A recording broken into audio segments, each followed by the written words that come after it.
Local productions seen on Delta College Public Media are made possible with support from viewers like you. Thank you.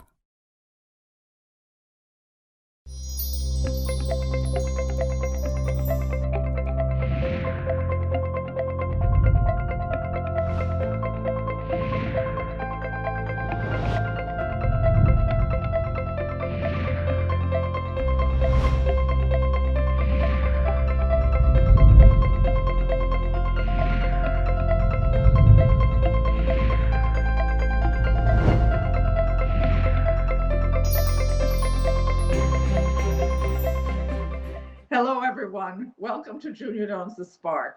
I'm Junia Doan. Thank you for joining us.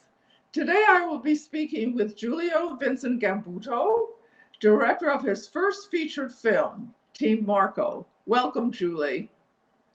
So you're the director of a wonderful new film called Team Marco. What would a professional ask you about that film? It's a great question. A lot of people have asked where the idea came from and what it was like to shoot, or what were some of the challenges shooting.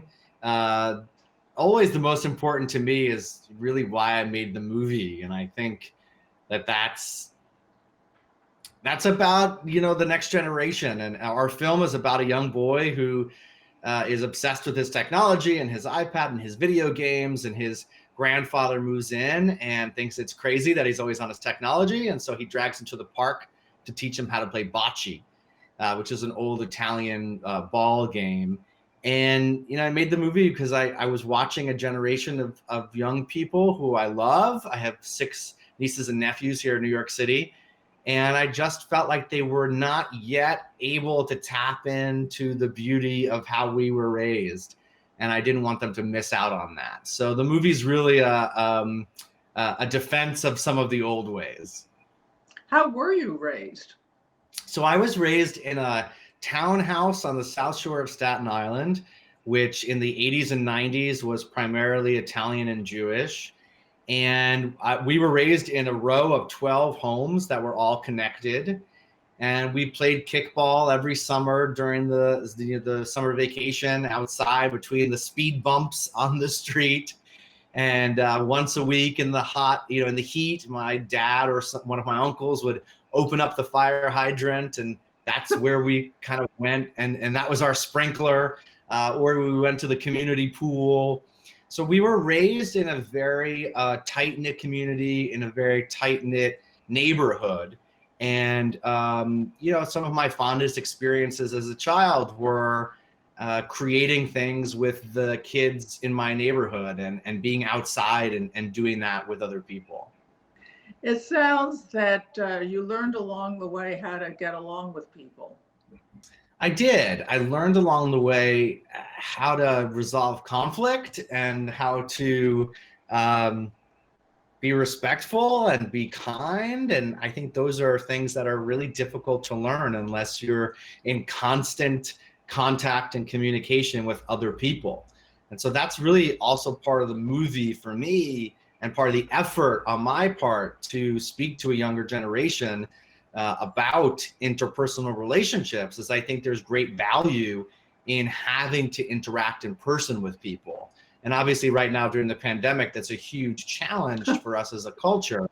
But, hopefully when this is over, we'll get back to a moment where, we put down the screens and start to interact a little bit more in person, because there's great value from those interactions. What did you bring from those experiences to the role of a director of a film? Well, you learn. I think what's most effective as a tool and as a lesson from those experiences is that everyone is completely different. Everyone comes at every interaction from their own perspective, for their own goals, with their own agenda. And I don't mean that maliciously. I just mean that people are always interested in what they want in that moment. And therefore, when you direct people, you have a wide variety of interests at play and personalities at play. And I always joke that I'm the ringmaster of a really, really fun circus. because every actor is coming into that set with a different, a different perspective. So it's my job to make all of those voices sing together. Did you have the experience where one or more of the actors wanted to change the dialogue? Every now and then someone will say to me, wouldn't it be better if, or how about if I say this? And I always say to them the same thing, which is, let's do it as scripted, and then we'll do a take with that suggestion. And then at least when I get into the editing room, I have both as an option.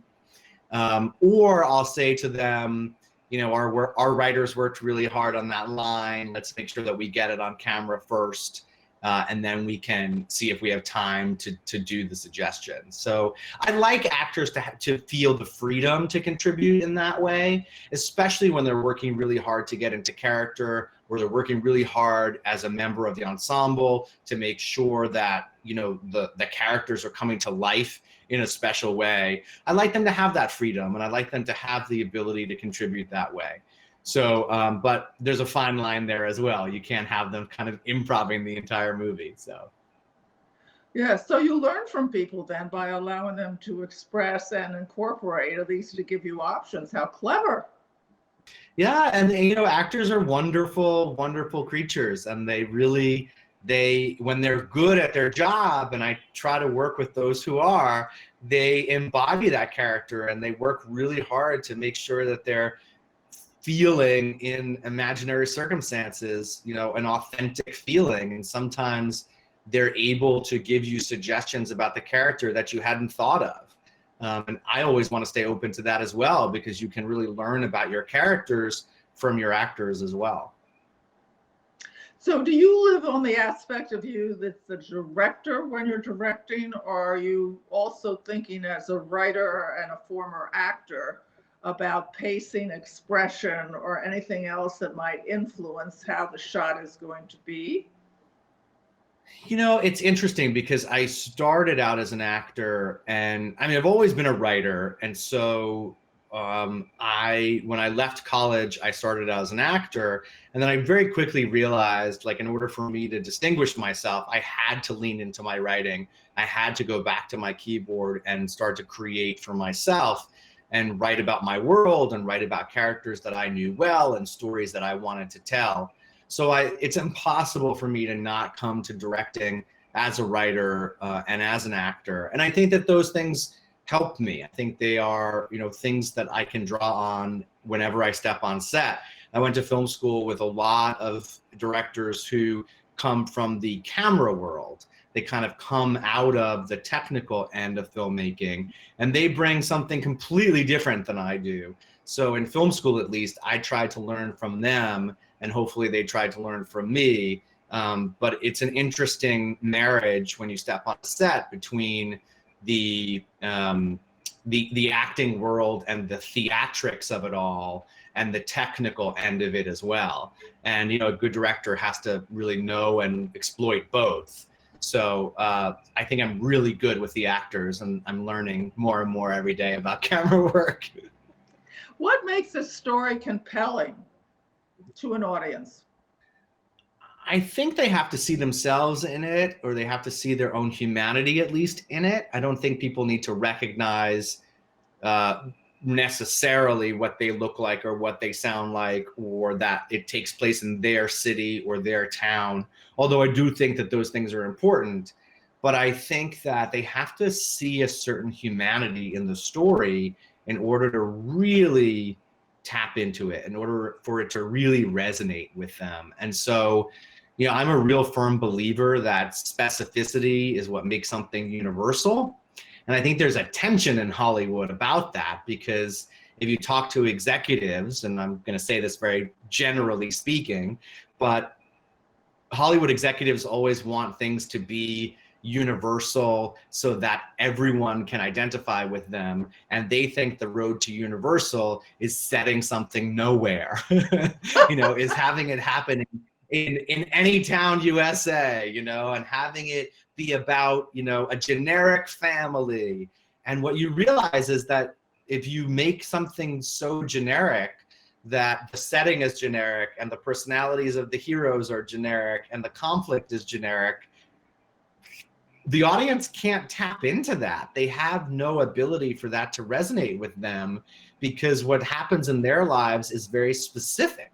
And so I really believe, and I was taught that in the theater growing up, that the more specific, the more universal something is.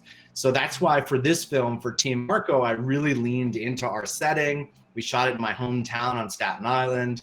I really leaned into sort of the very small, nuanced details of Italian-American life. And so, yes, Italian-Americans can watch it and say, oh my gosh, my grandfather did the exact same thing. Or, yes, that's how I grew up, with that particular espresso pot or that particular way of shoveling the grains into the little, metal pot on the stove. But it's about more than that for me. I want the audience to look at it and recognize that even though that's not their tradition, that they see it and recognize it as a human being, as a tradition of someone else, and it reminds them of their own. So I think movies are reflective in that way, that people see human experience and then are reminded of their own human experience. Does that come through the writing or the editing? To what degree does the flow of the story get modulated by the acting, by the dialogue, by the editing? So it's definitely both. And when I write, I'm very focused on making sure that the proportions of the story are laid out in the script, almost in a mathematical way, meaning that if the script is 100 pages, certain milestones have to happen in the story at specific pages and specific moments. So I really look at a script as a piece of music. And a piece of music, you've got to hit that note on that tempo for it to really sound the way it's supposed to. So I look at a script in the same way. By page 13, something has to happen. By page 25, a quarter of the way, another moment has to happen. By page 50, which is your midpoint, there's a crisis point. So I look at all of those milestones in the story, and I build the story almost like a musical composition to make sure that pace in the script. Now, once it gets shot and once actors get their hands on it, it all gets brought to life, and those things shift around.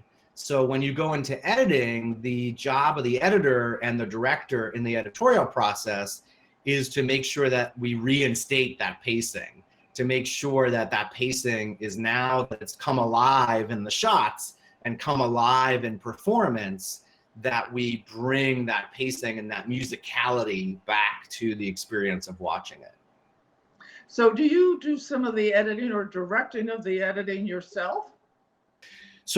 I do. So for Team Marco, the way that we worked it is that our editor, Nick Wright, had, I believe, 4 weeks with the footage before I looked at it.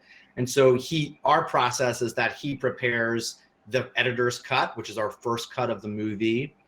And because at the time we were working toward the Sundance deadline, we did not premiere at Sundance, but we were working toward the deadline very, very furiously.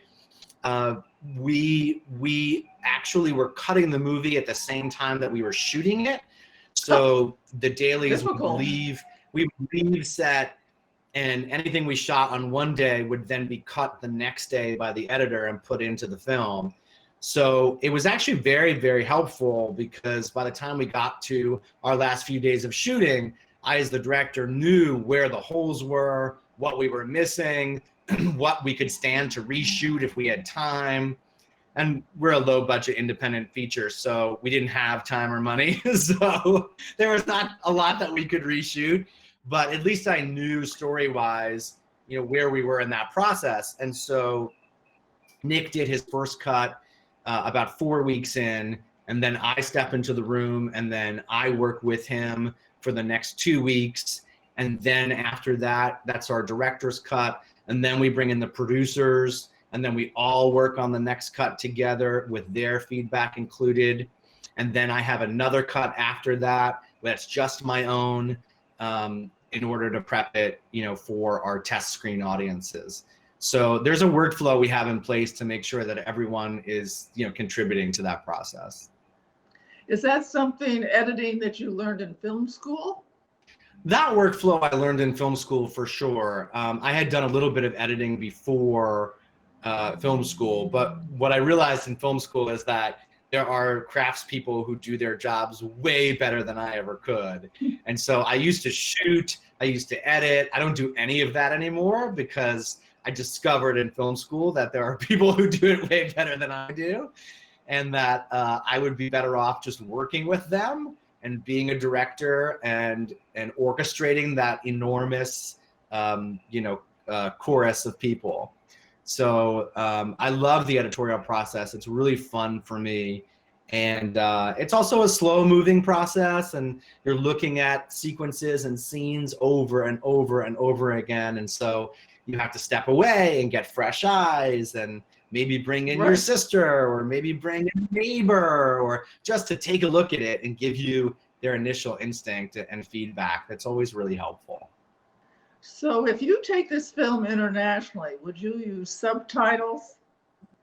So we're going to start to roll it out in 2021 internationally, and it'll be different in every territory. So for some countries, it'll be subtitled. In other countries, it'll be dubbed. So we're working on those details now, but it'll be a little bit different. In some countries, it'll be rolled out as a film. In other countries, it'll be it'll always be a film, but in some it'll be through digital movie platforms, some theaters, and some it'll be on television. Boy, you've been in all of them. It's really a creative bonanza now to choose and figure out where to be and how to get there. A lot of opportunity, but a lot of confusion. You teach a course on storytelling, right? How to write a story for film or for TV. Can that be taught? It's a great question. I really do think you can teach some real fundamental skills for screenwriting and for script writing. And so my course, I teach on a platform called Creative Live, and we just premiered my screenwriting class. It's a screenwriting class for beginners. And the thesis of the class, or the core of the class, is teaching story fundamentals. So, the best analogy is really a house. I grew up in a townhouse that had a door here and a window here and 2 windows upstairs. And then that house was copied 600 times in our neighborhood. And it was the exact same house all around the neighborhood. And that's a formula. But what I teach is really structural elements, meaning that in order for it to be a house, it has to have a door or you can't get in. It has to have a window or you don't get light. It has to have a roof or you're going to get rained on. And because it has those structural elements, we call it a house. And I believe that story is the same. What makes a story powerful and resonate with people is that it has certain fundamental elements to it. And what I've learned in my writing is that the more you focus on those fundamental elements and get rid of everything else, the stronger your storytelling is. So I think you can teach those parts. I think this sort of magic of someone being emotionally in tune with themselves and the world is not something you can teach, but it's something you can encourage for sure. I encourage everyone I work with who are young writers to just become a better human. And I don't say it, I say it to encourage people to live more and take more risk and love more and argue more and shop more and just do everything more, so that you have this sort of more extreme experience of life that then you can write about. I think it's really hard to write about life when you're not actually out there living it. So, if you're an action writer, go on a roller coaster once in a while and remember what it's like to feel thrills. And if you're a love story writer, make sure you're in love in your life so that you're speaking from some sort of experience. That's, at least been really powerful for me. Now, does this same idea extend to your work with children or children's themed visuals, TV, on the newer television programs? I think so. Yeah, I think so. I mean, I got my start in children's television, and I was working for Nickelodeon on a series called Paradise Run. And we worked with hundreds of kids every season. And it was so much fun. And I'm the uncle of 6 here in New York. And it's impossible for me to write about family without really getting into the muck with them, And I think our family life as a kid growing up was very dramatic and bordering traumatic, and so it's given me a lot. It's given me a lot to pull from. But I think in the present, I do try to spend as much time with my nieces and nephews as possible, especially working in the family space, understanding what they find interesting about the world, understanding what they're struggling with. I think kids these days are struggling with things that we can't even imagine. So, or we could, it's just through a completely different, lens or experience. I often feel what childhood has is a sense of wonder. And if we can keep an aspect of that in our lives, much more interesting, for one, and it allows speculation and curiosity, which is, I think, should be values that are honored and encouraged. You spend a lot of time on Staten Island. Are other members of your family renegades in the sense they went off into the arts or something else, or are they mostly in Staten Island doing normal jobs? Don't want to say it exactly that way. Yeah, no, I'm a bit of an outlier. I was the first in our family to go away to school, to go away to college. Certainly not the only person from Staten Island to ever go away to college, but at least in our family I was. And our family is made up of a lot of NYPD officers, and we have, in our family, you're either sort of like my dad, who's a bus driver and a baker, or my uncle, who was a Broadway dancer. There doesn't seem to be a middle ground. So, I took after my uncle and sort of left the island and did my own thing creatively. I'm a bit of an outlier with respect to my community, but I also think it gives me a really nice perspective on that community. And I'm able to, at least with this movie, come back and celebrate them and honor them in a way that I think they're not honored very often. Do you ever feel lonely that they can't enter your world? You can enter their world because that's the world you grew up with. But some of the experiences you may have or have had may not translate or not well understood by them. That is perhaps the best and most intimate question anyone's ever asked me, and I'm so appreciative to you for it. I think I very much struggle with that in my life, that they cannot always enter my world in a way that I would like them to.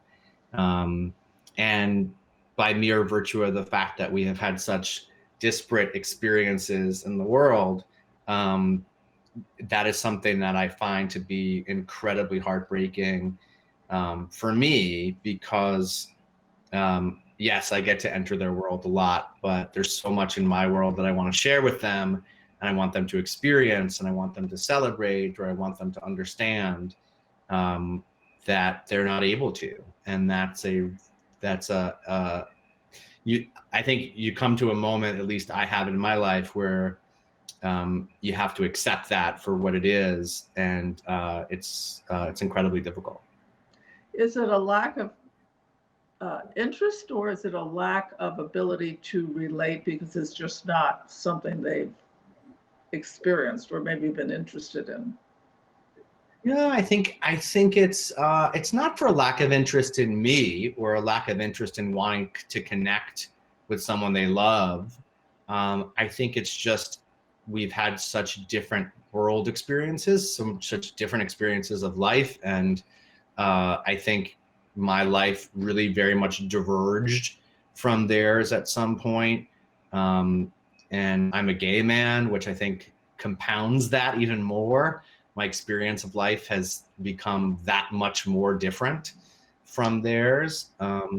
So we work really hard as a family to share those experiences and to share our lives. But sometimes it just comes down to the fact that mine's just really different. Thank you. Thank you, Julie. So Julia's taught us a lot about the arc of life. Firstly, if you're lucky, you learn how to get along with people early on with his stickball and the neighbor children out every summer and probably during school days too. Also, I think he is an observer of people as well as a participant.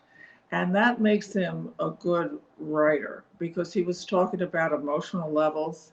And I think that his facility, when there's a dead end, to turn around and open another door is exceptional. Is exceptional. So be exceptional in your life, and remember, go out and do something kind for someone you know and someone you don't know, and do it every day of the week.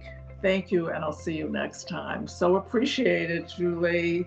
Until we meet again. To contact Junia, send her an email at juniadownsthespark@gmail.com. For more information, program schedules, and news about future guests, go to www.juniadownthespark.com. Thank you for joining us. See you next time on Junia Doan's The Spark. Local productions seen on Delta College Public Media are made possible with support from viewers like you. Thank you.